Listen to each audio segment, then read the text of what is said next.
Mom, I can't talk right now because I'm doing a tutorial for Vogue. Okay, let me call you back. I don't think she cares. Hi Vogue, this is Jessica Alba. Watch me do a dramatic graphic eye look. I have kind of a dirty little secret. This is my first attempt at doing a graphic eye on camera with you. So here we go. I have my foundation on, so there's that. First, I'm gonna lay down the lighter pigment. I'm gonna use my finger. I'm just gonna put it right over the entire lid. Now I wanna blend it. Just get like a fluffy brush, and if you, in a circular motion, just kind of blend out around the edges, you can't really mess up. So now I'm going to use the wet lavender color. I'm gonna use it sort of like an eyeliner whenever I'm gonna do a thicker line on my eye. I like to use an angled brush with like a metallic or another color first. When you do go in with your liquid liner, with that fine tip, it allows you to sort of trace where you've already laid down the shadow. So now I'm gonna go in with that dark eggplant and I'm gonna wet it.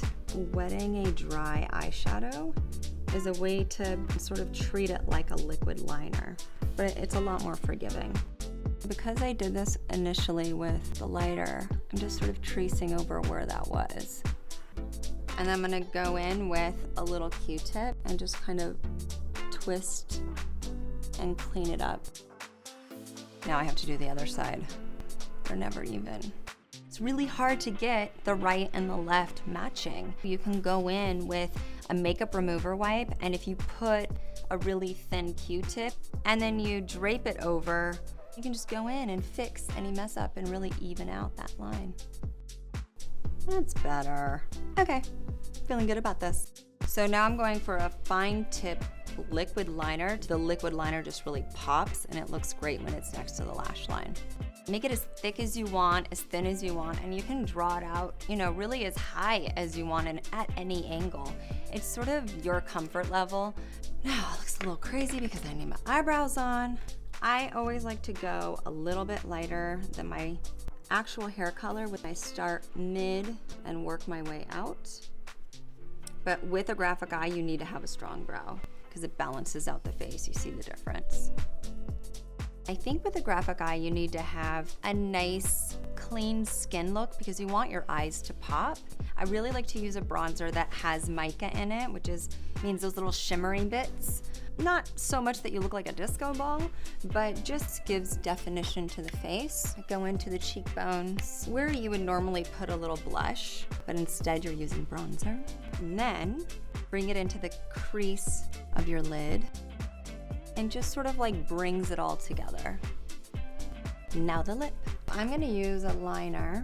It should be more of like a nude lip. I'm gonna go in with a liquid lip. I'm gonna use it with my finger and kind of like use it like a stain. I forgot to curl my lashes. What was I thinking? True story, I was on a movie one time and you know this little rubbery thing wasn't inside. Guess what happened to my lashes? They got a haircut. Mascara, last piece of the puzzle. I think mascara is that last product that transforms the whole look to level 10 instantly. Like you can really pile on that mascara, and I would even encourage trying to form little clumps because it just gives you that more dramatic 60s fashion vibe. I'm done. Oh wait, I need a dramatic. Here she is, here she is. All right guys, for more Vogue videos, subscribe right here, right there.